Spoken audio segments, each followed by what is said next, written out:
देखिए भैया, आज मैं आप सभी को कक्षा 10 की प्रश्नावली 11.1 की सवाल बताने जा रहा हूँ। 7वीं सवाल आप सभी लोग ध्यान से देखिए। 7वीं सवाल दिया गया है, एक समकोण त्रिभुज की रचना कीजिए जिसकी भुजाएं कर्ण के अतिरिक्त 4 सेंटीमीटर तथा 3 सेंटीमीटर लंबाई की हों। फिर एक अन्य त्रिभुज की रचना कीजिए जिसकी भुजाएं दिए हुए त्रिभुज की संगत भुजाओं की 5/3 गुनी हो। 7वीं सवाल है। देखिए, इसमें कह रहा है एक समकोण त्रिभुज बनाना है। तो सबसे पहला काम करेंगे, इसमें जो भुजा दिया गया 4 सेंटीमीटर, 4 सेंटीमीटर की एक रेखा खींचेंगे इस प्रकार से। इसको हम लिख लेते हैं बी, इसको लिख लेंगे सी, और ये 4 सेंटीमीटर की होनी चाहिए। उसके बाद कह रहा है एक समकोण त्रिभुज बनाना है। तो मैंने कल भी आपको बताया था समकोण कैसे बनाना है। यहाँ बी बिंदु लेकर के आधे से कम दूरी लेकर के एक चाप लगाएंगे इस प्रकार से, ऐसे। फिर उसी दूरी से यहाँ ऐसे काटेंगे, फिर उसी पर रख कर इधर, फिर यहाँ रख करके ऊपर की ओर, यहाँ रख करके इस प्रकार से खींचने के बाद एकदम सामने रखिएगा। इस प्रकार से इसको हम ऐसे मिला लेंगे, या इसे पूरा मिला लीजिए, इसको पूरा ऐसे मिला लीजिए, और ये बन जाएगा आपका 90 डिग्री भैया। और इसकी जो लंबाई होनी चाहिए, ध्यान रखिए, पटरी से नाप करके 3 सेंटीमीटर खींचिएगा। उसमें 3 सेंटीमीटर दिया गया है, 3 सेंटीमीटर लिख लीजिएगा।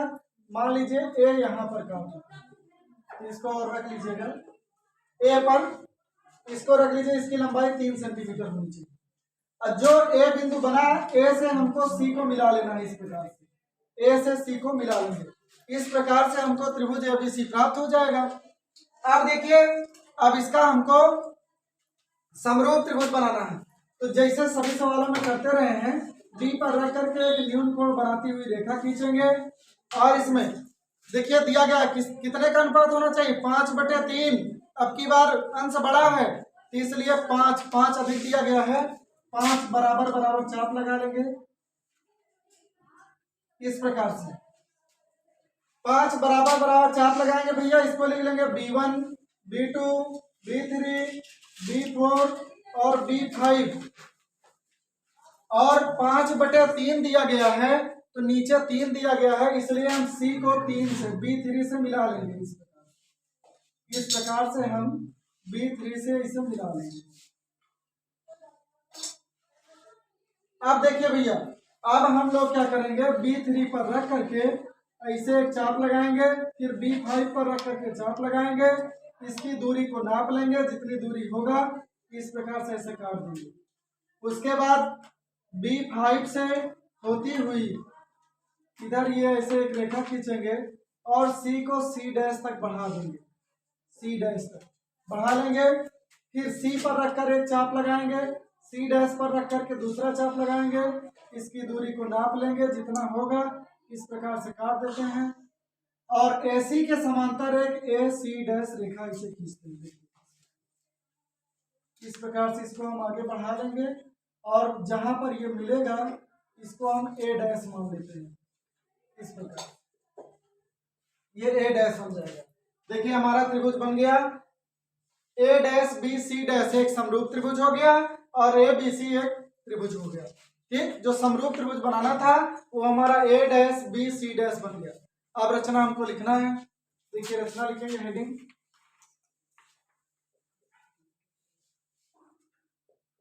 लिखेंगे सर्वप्रथम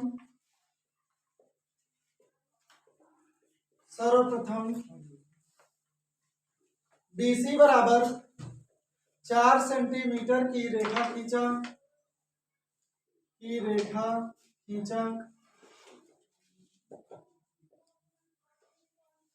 बिंदु B पर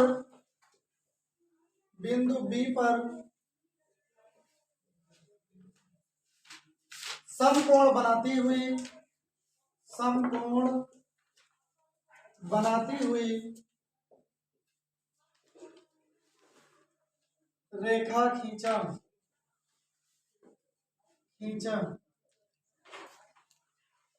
जो AB बराबर 3 सेंटीमीटर है, AB बराबर 3 सेंटीमीटर है। इसकी लंबाई भैया 3 सेंटीमीटर है। अब उसके बाद लिखेंगे इस प्रकार से ए को सी से मिलाया, सी से मिलाया, इस प्रकार से हमें त्रिभुज ABC प्राप्त हुआ, प्राप्त हुआ। फिर लिखेंगे भैया बिंदु B को केंद्र मानकर, बिंदु B को केंद्र मानकर न्यून कोण बनाती हुई, न्यून कोण बनाती हुई रेखा खींचा, रेखा खींचा।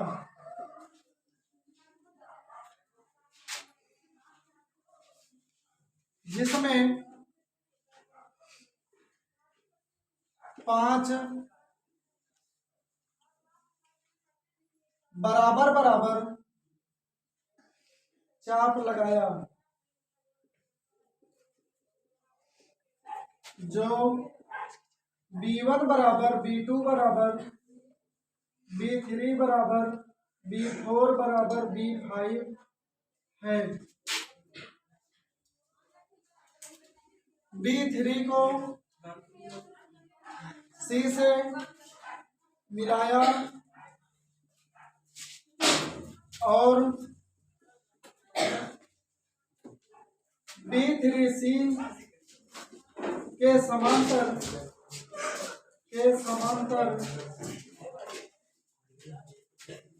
B5C डैश रेखा खींचा,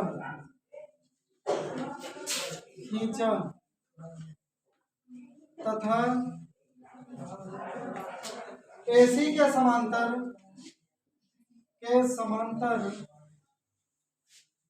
A डैश C डैश रेखा खींचा।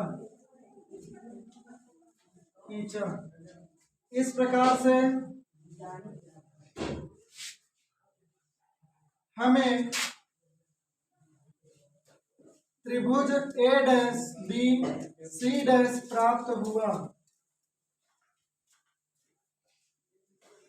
अब लिखेंगे भैया अतः, मैंने आपको बताया इसको काली पेन से लिखना है आपको। अतः त्रिभुज ABC